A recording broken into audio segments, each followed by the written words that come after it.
Okay, so I've gathered my equipment. I did my first and second check, ate rights, compatibility check, and I've also checked the allergies. And I did my hand hygiene, put on my gloves because I'm ready to check my IV, the patient's IV site. I'm gonna raise the bed to my working height, checking for 2 identifiers, so at least name and date of birth, and I'm gonna confirm the allergies with my patient.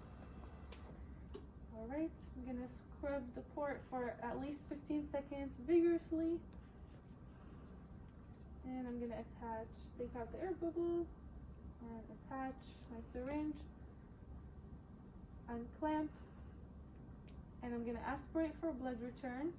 I'm gonna go ahead and flush 5 mLs, and I'm checking for any infiltration, any inflammation, any complications in the IV site, checking for the patient's reaction to any pain and asking them if they have any pain.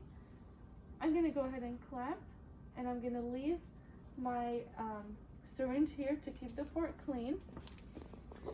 And now I'm ready to grab my IV, primary IV solution, which I have labeled the tubings and my medications.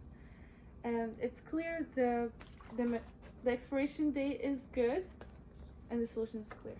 So I have my tubing, making sure everything is clamped, and I'm gonna go ahead and spike. So taking off the caps, making sure not to touch anything. I'm gonna spike my bag.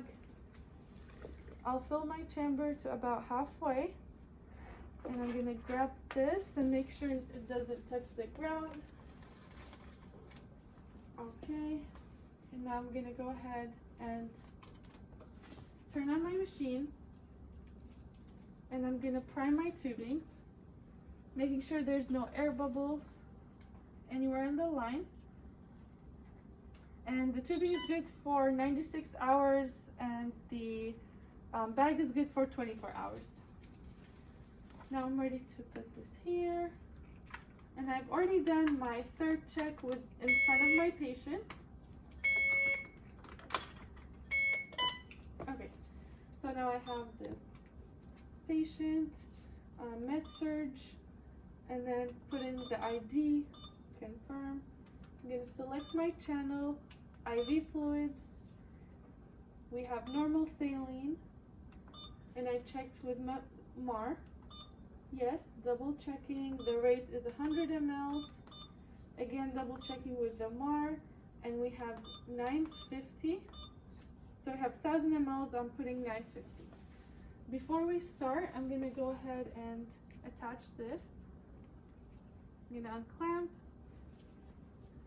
I'm gonna trace my lining, unclamp right here, and start. And then I'm gonna watch for my first drop. Okay, there goes my first drop. So now I'm ready to prepare my cefazolin. So the solution is clear, expiration date is good. I'm gonna grab the tubing, everything is clamped. And I'm gonna go ahead and clean this port for 15 seconds vigorously. Pausing my primary. After I've cleaned it, taking off the clamp and attaching. So I'm gonna back prime to about halfway. Okay, I'm gonna grab my bag, which is already labeled, and I've done my 3rd check on this one as well. I'm gonna spike my bag and put my secondary above my primary. Take my primary. Okay, and now I'm gonna go ahead and program the secondary. So we have cefazolin, 2 grams per the MAR. Yes, double checking the mLs and the grams. Next, before I click start, I'm gonna unclamp, start. I'm gonna trace all my linings before I leave the room, and checking for the first drop. And there goes my first drop, and I'm just gonna trace the lining. Everything is good, and I'm gonna monitor and document and let my patient know that the call light is here if they feel any pain.